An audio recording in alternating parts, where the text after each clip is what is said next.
It was a time in the United States when all things seemed possible. The nation had begun to heal from the wounds of the Civil War. Business was booming, and the country's unflinching expansion west was fueled by a self-righteous, manifest destiny. Life in the 1800s was good, especially on the railroads. Tracks were being laid across the continent at a feverish rate. And thundering locomotives steamed through the countryside, connecting small towns with big cities. When opportunity knocked in America, it was usually delivered by train. For little kids growing up, there wasn't anything more exciting than seeing those locomotives pull into town with big long trains. And what those locomotives pulled was all your communications, your newspapers, your packages, your mail, the food in your stores. It was the lifeline of every small town around America. As the nation grew, so did the drive of railroad owners to beat the competition. Locomotives pulled more cars in an effort to maximize profits. New safety features freed trains to go faster, grow heavier, and stretch out longer. Passengers could travel with greater speed and security, and more goods could reach markets sooner. But heavier trains strained the limits of the conventional steam engine.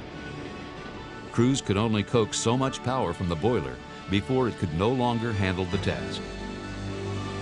At first, the answer was to add more locomotives. It was not uncommon to have 2 or 3 steam engines pulling in unison. But each engine required a crew, and railroads didn't want to have to pay for the extra manpower to run one train. The solution, it seemed, was to build a locomotive so powerful that it could pull any train anywhere. The rush was on to build the giants. You couldn't put steam engines behind one another without having a crew in each and every single steam engine. So if you made the engines bigger, you could save on crew cost. One crew, on the other hand, you see, could handle a much larger train the bigger an engine they were given.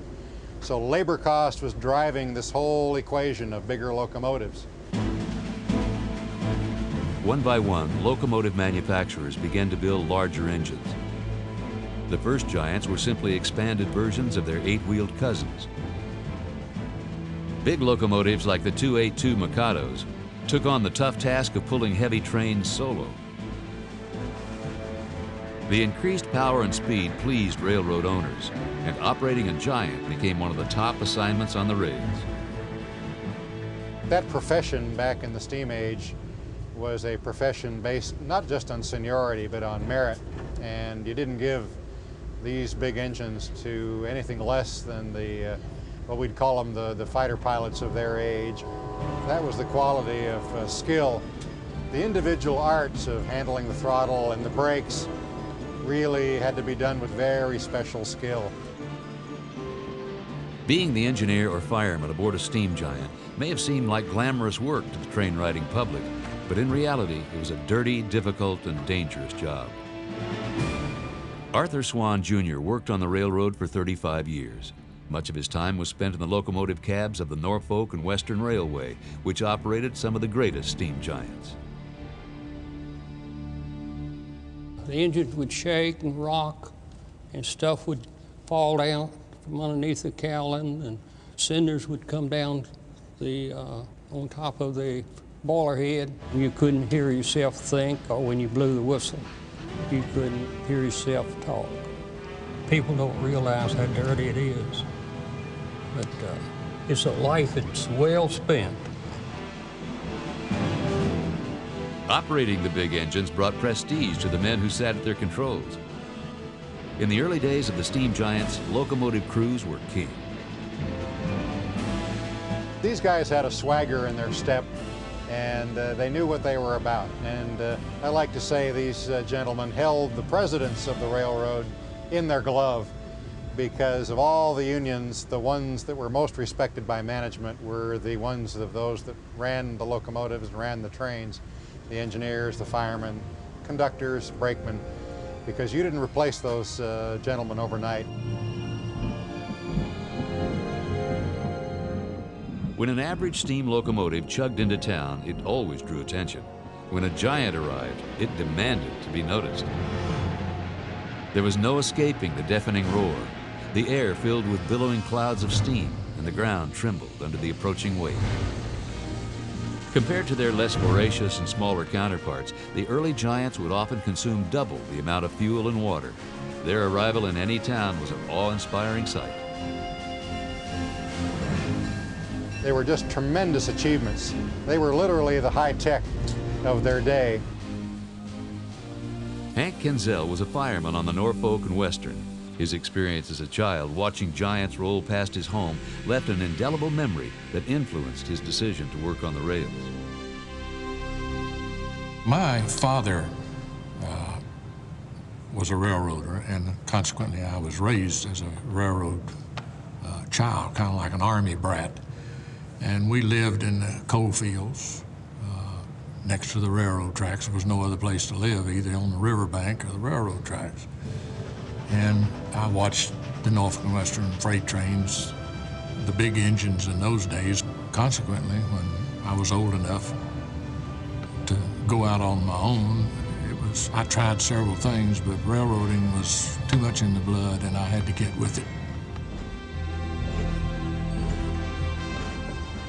Steam giants changed the face of American railroading, but the race to build the biggest engines was just beginning. The need for more power was soon equaled by the desire for more speed, and the limits of the steam locomotive were about to be stretched beyond what anyone had ever dreamed possible.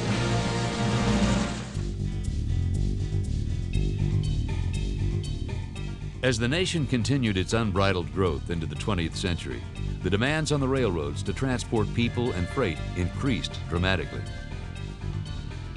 In response, locomotives pulled longer and heavier trains. Steam giants grew larger and more powerful as railroads sought the most economical ways to move the heavy loads. 8 driving wheels soon gave way to 10. The Atchison, Topeka, and Santa Fe became as well known for the Judy Garland song from the movie The Harvey Girls as it was for the railroad's success. In 1903, it was the first to use the 2-10-2 wheel arrangement, named the Santa Fe type in its honor. More wheels working together meant greater pulling power. The locomotive's rigid underframe grew longer to accommodate extra driving wheels.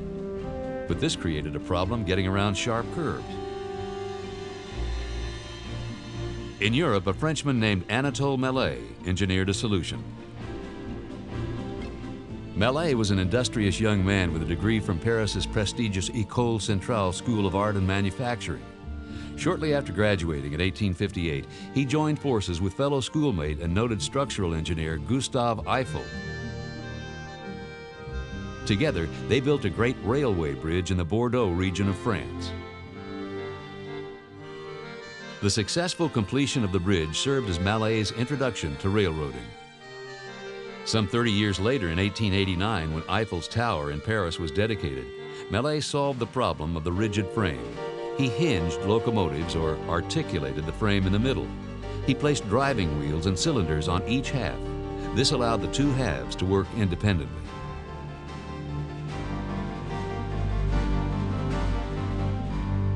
It was actually 2 engines under one boiler under control of one engineer. Nothing existed at the time that could take tonnage up mountains better than the Malet locomotive. Malet's locomotive offered another practical feature. It used steam twice. It channeled the exhaust steam from the rear cylinders to power the front ones. The process, called compounding, was more efficient and saved the railroads tons of fuel and water.